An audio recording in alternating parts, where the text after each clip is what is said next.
Of study. नंतर UG हा पहिल्या वर्षी म्हणजे तो दोन्ही सत्र पहिल्या वर्षाचे पूर्ण केल्यावर जर त्याला बाहेर पडायचं असेल, पण आपण देऊ केलेले 22 क्रेडिट तर त्याला घ्यायचेच आहे, पण त्याला जर बाहेर जायचं असेल तर त्याला ॲडिशनल 4 क्रेडिटचा एक कोर्स करावा लागेल आणि मग त्याला बाहेर पडता येईल। तर त्याला आपण देणार आहोत सर्टिफिकेट। हाच नियम तुम्हाला 3ही वर्षी लागू पडणार आहे। यूजी डिप्लोमा आफ्टर 2 इयर त्याला 4 सेमिस्टर पूर्ण करायचे प्लस 4 क्रेडिटचा एक ॲडिशनल कोर्स, मग आपण त्याला एक्झिट ऑप्शन देऊ शकतो, त्याला यूजी डिप्लोमा ही पदवी मिळेल। नंतर बॅचलर्स डिग्री जर मिळवायची असेल त्याला, तर त्याला 3 वर्षानंतर जे 6 सेमिस्टर्स आहेत ते त्याला पूर्ण करायचे आहेत। आणि ज्या ज्या महाविद्यालयांमध्ये 4थं वर्ष करण्याची मुभा शासनाच्या नियमाप्रमाणे आहे, तिथे तो 4थं वर्षाची बॅचलर्स डिग्री करू शकतो after 8 semester programme of study. आणि त्याला असं पण म्हणता येईल की एक तर तो ऑनर्स म्हणून 4 वर्ष पूर्ण करू शकतो आणि ऑनर्स न करता तो ऑनर्स विथ रिसर्च अशी सुद्धा तो डिग्री घेऊ शकतो। मग तो पूर्ण डेडिकेटेडली त्याला रिसर्चवर, संशोधनावर त्याला भर द्यायला लागतो। आणि ही 4थी डिग्री जर त्यांनी पूर्ण केली असेल तर मग म्हणजे पीजी लेवलवर त्याला फक्त 1 वर्षाचाच पीजीचा कोर्स करावा लागतो। तो आत्ता आपला चर्चेचा भाग नाहीये, तो 27-28 मध्ये विद्यार्थी ज्यावेळेला पीजीला जाईल त्यावेळेला आपल्याला त्याची चर्चा करायची आहे। पुढचा मुद्दा आहे एंट्री ऑप्शन। मी आत्ताच सांगितलं तुम्हाला, त्याला हे दिलेले आहेत, लेवल्स दिलेले आहेत। तुम्ही प्रथम वर्षाचे 2 सत्र पूर्ण केले आणि त्याला यूजी सर्टिफिकेट मिळवायचं असेल तर त्याला 4.5 लेवल आहे। यूजी डिप्लोमा घ्यायचा आहे तो 2 वर्षांनी घ्यायचा आहे, त्याला 5 पॉईंटची लेवल आहे। प्रत्येक लेवल ही दुसऱ्या सत्रामध्ये त्याला देऊ करणार आहे। पहिल्या सत्रामध्ये कुठेच त्याला ती लेवल देऊ करता येत नाही, जोपर्यंत ते 1 वर्षाचे दोन्ही सत्र तो पूर्ण करत नाही त्याशिवाय ती लेवल त्याला देता येणार नाही। यूजी डिग्रीची म्हणजे 3 वर्षाची त्याला ही पदवी प्राप्त करायची असेल तर त्याची लेवल असणार आहे 5.5। आणि यूजी डिग्री विथ ऑनर्स करायचं असेल तर ती असेल त्याची 6 लेवल। आणि PG degree after 2 years of PG following 3 years UG or PG degree after 1 year of PG following 4 year UG, ती जी त्याची लेवल असणार आहे ती 6.5। आता 6 पॉइंट जी आहे ती ऑनर्स साठी आणि ऑनर्स विथ रिसर्च याच्यासाठी 6 पॉइंट ही लेवल कायम असणार आहे। यानंतर transformative initiative in higher education, यामध्ये काय काय गोष्टींचा समावेश आहे बघा।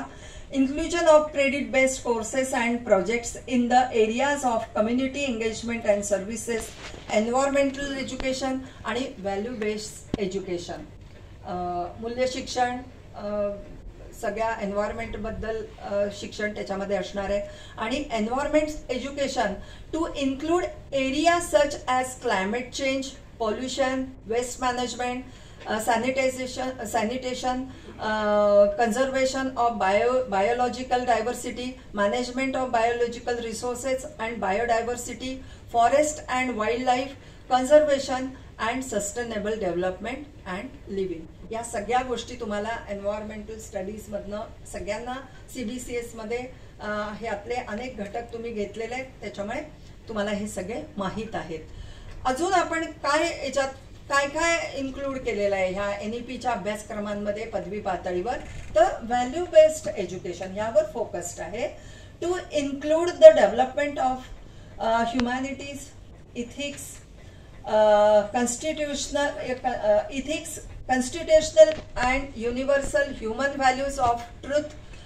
कॉन्स्टिट्युशनल इथिक्स सुद्धा खूप महत्त्वाचे आहे। घटनात्मक पातळीवर आपले अधिकार काय आहे आणि आपले अधिकार असून नुसतं चालणार नाही, माहीत असून तर आपली जबाबदारी पण आपल्याला ठाऊक असणं अतिशय महत्त्वाचं आहे। त्याच्यामुळे हे कॉन्स्टिट्युशनल इथिक्स सुद्धा माहीत असणं विद्यार्थ्यांना खूप महत्त्वाचं आहे। त्याचप्रमाणे universal human values of truth, righthood, conduct, peace, love, non violence, scientific temper, citizenship value आणि लाईफ स्किल्स.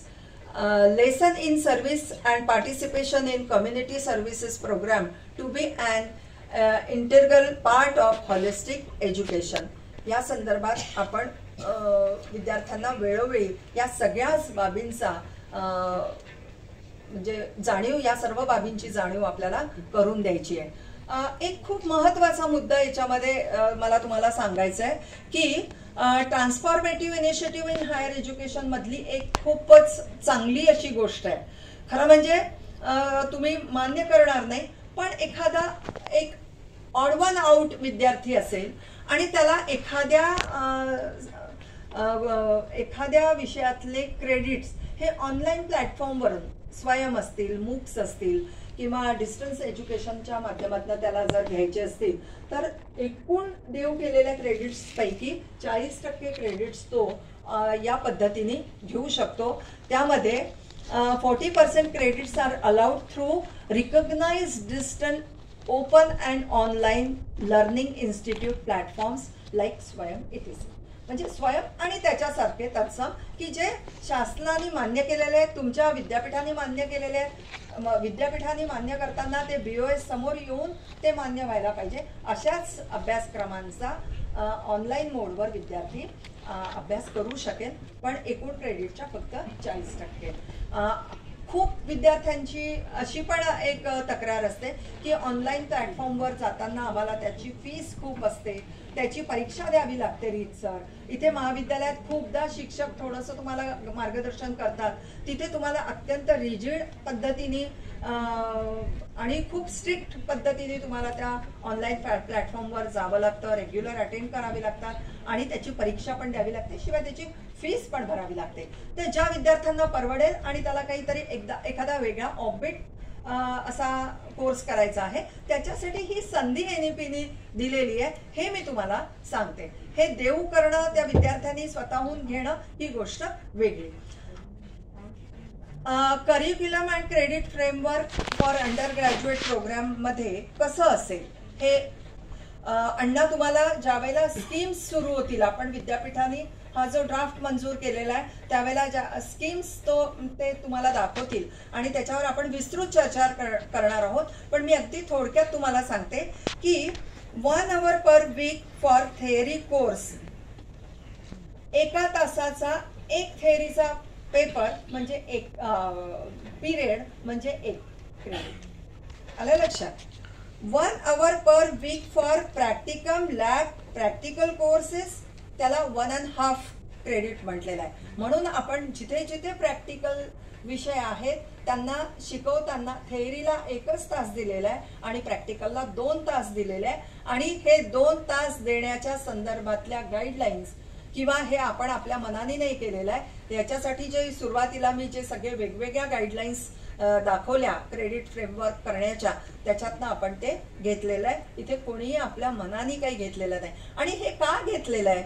हे क्रेडिट फ्रेमवर्क तयार करताना क्रेडिट बद्दलचं जे काही एक धोरण आहे हे शासनाला यासाठी त्यांनी ते ठरवलंय की जागतिक पातळीवर म्हणजे नॅशनलच नाही तर इंटरनॅशनल पातळीवर आपला विद्यार्थी त्यांच्या विद्यापीठांमध्ये जर पुढचं शिक्षण घेण्यासाठी किंवा काही सायमल्टेनियसली एखादा कोर्स करण्यासाठी जावं त्याला लागत असेल तर त्यांनी इथे क्रेडिटच्या फॉर्ममध्ये आणि तेवढे क्रेडिट त्यांनी प्रत्येक सत्रामध्ये अर्न केलेले असले पाहिजे, तरच त्याची इक्वॅलिटी ठरवल्या जाईल. त्या इक्वॅलिटीसाठी आपण हे सगळं घेतलेलं आहे. त्याच्यामुळे आपल्या मनाने इथे कोणी केलं नाही, हे खास करून दास सरांनी लक्षात घ्यावं.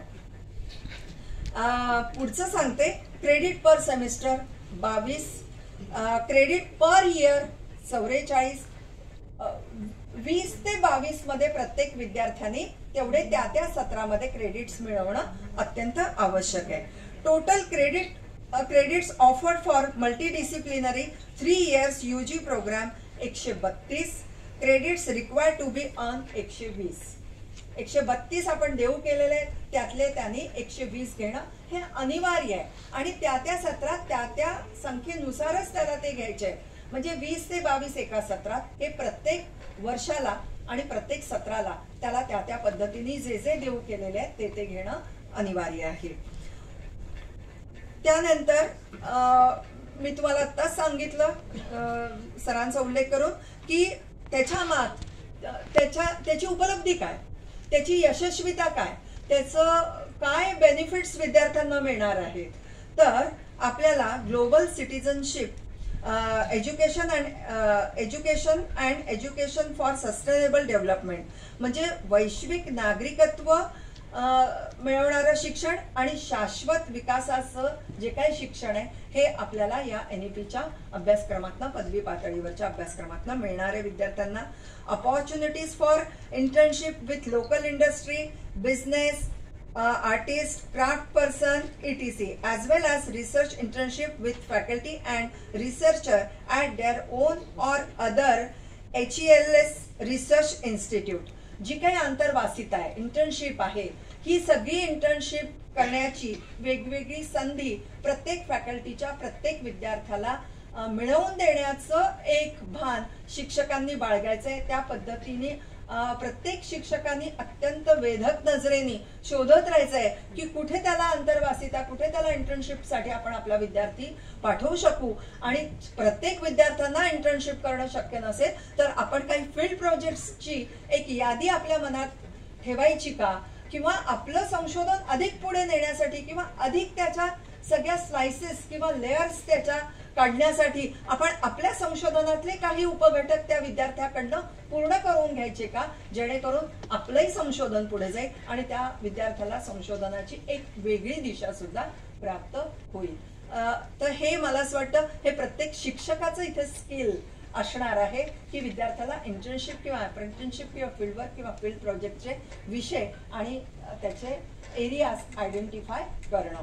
पुढे जाऊया आपण की रोटेनिंग पुनर्दिशा करणं म्हणजे हे टीचिंगच्या संदर्भातलं rotating teaching programme to ensure the development of capability across a range of discipline include sciences, social sciences, arts, humanities, languages as well as vocational subject.